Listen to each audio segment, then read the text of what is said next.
ভাই বাইক কিনতে চাই, কিভাবে কিনবো? ভাই বাইক চালাতে চাই, কিভাবে চালাবো?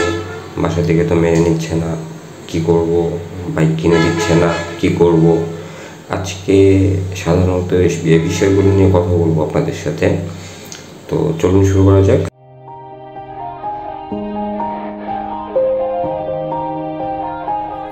Yeah. Everybody knows that I'm breaking down. Everybody knows I ain't faking now. Everybody knows my heart's vacant now. Yeah, she hates me now, I made mistakes but now I don't ever wanna be alone. I don't really ever feel at home. On my own, in the zone, that's the only way I know. Feeling low, about to blow back up. I won't ever let the doubt creep in. Gotta pop a couple more aspirin. I don't think I'll ever let you in. Easier to break it off best friends. I don't really understand myself. I don't really understand, need help. I don't wanna be left on the shelf. Couldn't even hear me if I yelled. Hey bros, this is Mominul. Welcome to my YouTube channel, Popo Rider. Bros, আজকে যে বিষয়টা নিয়ে কথা বলবো, bike কেনা কিংবা চালানো। তো প্রথম আসি বাইক কেনা নিয়ে। আসলে বাইক কেনা পরিবার থেকে কোনো পরিবার থেকেই চায় না যে একটা বাইক কিনে দেই। যদি আপনার চাইল্ড রেকর্ড ভালো না হয়ে থাকে তাহলে পারিবারিকভাবে বাইক কেনানোর যেই বিষয়টা, এটা খুবই টাফ। কারণ আপনি যদি ছোটোবেলা থেকে একটু এগ্রেসিভ হন, একটু দুষ্টু টাইপের হন, তাহলে আপনাকে অবশ্যই পরিবার থেকে বাইক কিনে দিবে না কিংবা দেওয়ার কথা না। তো সেক্ষেত্রে আপনাদের কী করতে হবে? সেক্ষেত্রে আমার মনে হয় যেটা ভালো হয়, আপনাদের এস্টাবলিশড হতে হবে, নিজে ইনকাম করতে হবে, টাকা গোছাইতে হবে, জমাইতে হবে। তারপরে অবশ্যই আপনি বাইক কিনতে পারবেন, বাইক চালাতে পারবেন, বাইক নিয়ে ট্যুরে যেতে পারবেন, বাইকে ভিডিও করতে পারবেন, সব কিছুই করতে পারবেন। কিন্তু সেক্ষেত্রে আপনার হচ্ছে গিয়ে এস্টাবলিশড হতে হবে আগে। যদি আপনি এস্টাবলিশড হন তাহলে আপনি অবশ্যই বাইক কিনতে পারবেন। আর পরিবার থেকেও মেনে নেবে তখন আপনি যখন এস্টাবলিশড হবেন। আপনি নিজের অর্জিত টাকা কিংবা জমানো টাকা দিয়ে আপনি বাইক কিনবেন, তখন অবশ্যই পরিবার থেকে মেনে নেবে। তখন পরিবারের কোনো এক্সকিউজ দেখানোর কোনো অপশন থাকবে না যে বাইক কিনে দেবো না, টাকা নাই, এন নাই, তেন নাই, এগুলো কোনো এক্সকিউজ থাকবে না। আর অবশ্যই পরিবার চায় যে তার সন্তান কিংবা তার বাচ্চা কিংবা তার যে আত্মীয় স্বজন আছে তারা সেফ থাকুক, ভালো থাকুক, খুশি থাকুক, সুস্থ থাকুক। তো অবশ্যই বাইক কেনাটা বড় ব্যাপার না, বাইক রাইড করাটা হচ্ছে গিয়ে বড় ব্যাপার। যদি আপনি বাইক রাইড করতে গিয়ে আপনার কোনো প্রকারের ক্ষতি সম্মুখীন হন কিংবা একটা অ্যাক্সিডেন্ট করেন, হাত পা ভেঙে যায়, তাহলে অবশ্যই সেটা আপনার পরিবারের জন্য বিশাল বড় একটা ধাক্কা হয়ে যাবে। কারণ হচ্ছে গিয়ে যখন আপনি বাইক চালাবেন কিংবা বাইক অ্যাক্সিডেন্ট করবেন, তখন আপনাকেই আপনার পরিবারে টানতে হবে। খাওয়ানো, গোসল করানো, আনুষঙ্গিক একটা পরিবারের একটা মানুষের যে কাজগুলো থাকে, নিজের পার্সোনাল কাজগুলো সব আপনার পরিবারের হেল্প নিয়ে করে নিতে হবে কিংবা আপনার পরিবারের করে দিতে হবে। তো অবশ্যই চায় না যে একটা পরিবার যে তার ছেলে কোনো একটা দুর্ঘটনায় ঘটুক কিংবা দুর্ঘটনায় পড়ুক। আমরা যারা বাইক কিনবো কিংবা বাইক চালাবো তারা অবশ্যই মাথায় রাখবো যে 18 বছরের যারা নিচে আছে তাদের বাইক না দেওয়ার জন্য কিংবা বাইক ড্রাইভ না করানোর জন্য। অবশ্যই বাইক চালানোর আগে 18 বছরের নিচে যারা আছে তারা প্রপারলি বাইক চালানোটাকে শিখুন ভালোভাবে, তারপরে হচ্ছে গিয়ে বাইক কেনার চিন্তা ভাবনা করুন। কিন্তু আপনার পরিবার যেহেতু আপনাকে বাইক কিনে দিবে না, সেহেতু আপনার নিজের উপার্জনের টাকা দিয়ে বাইক কিনতে হবে। আর নিজের উপার্জনের টাকা দিয়ে বাইক যেহেতু আপনার কিনতে হবে, সেহেতু আপনার অবশ্যই টাকা জমাইতে হবে এবং সেভিংস করা লাগবে। সেভিংস করে তারপর আপনি ভালো একটা পজিশনে, ভালো একটা অ্যামাউন্ট নিয়ে আপনি ভালো একটা বাইক কিনতে পারবেন।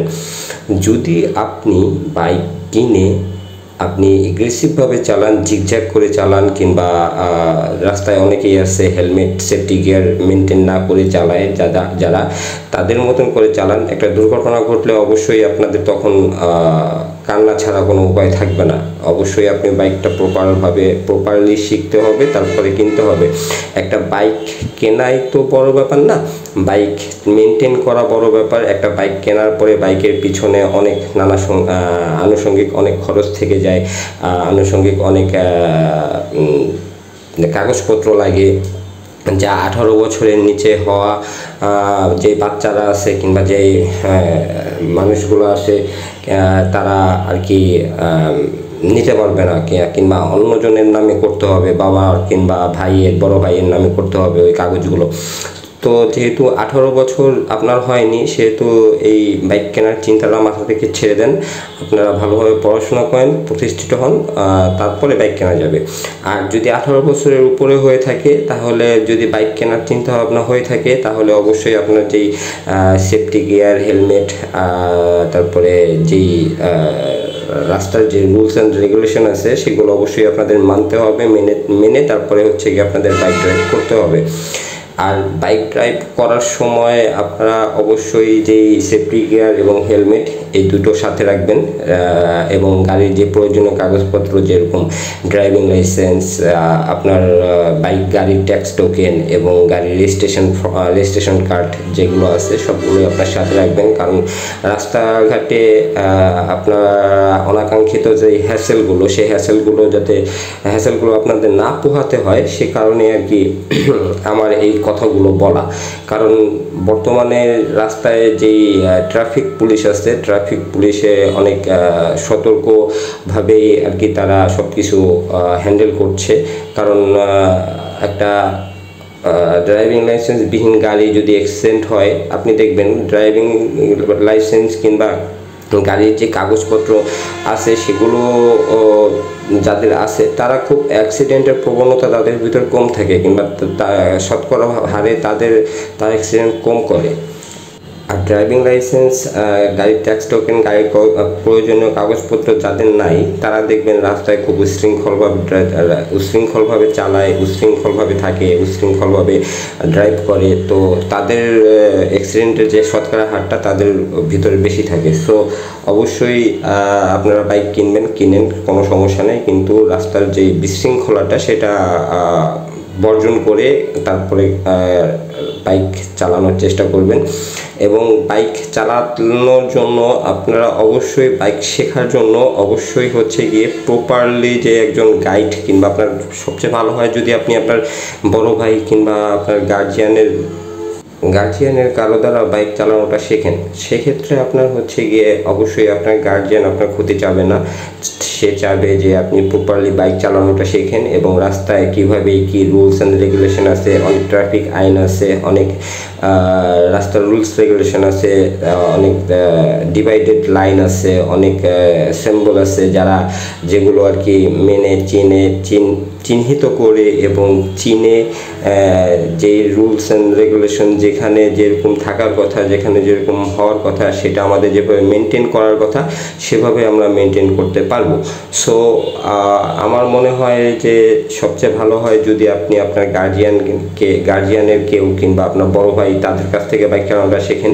তারা অবশ্যই চাবে না যে আপনি রাস্তায় একটা বাইক নিয়ে নেমে অ্যাক্সিডেন্ট করেন, অনাকাঙ্ক্ষিত অ্যাক্সিডেন্ট করেন। তো তারা আপনাকে প্রপার যেই শেখার যেই শিক্ষাটা, সেই শিক্ষাটা দেওয়ার চেষ্টা করবে।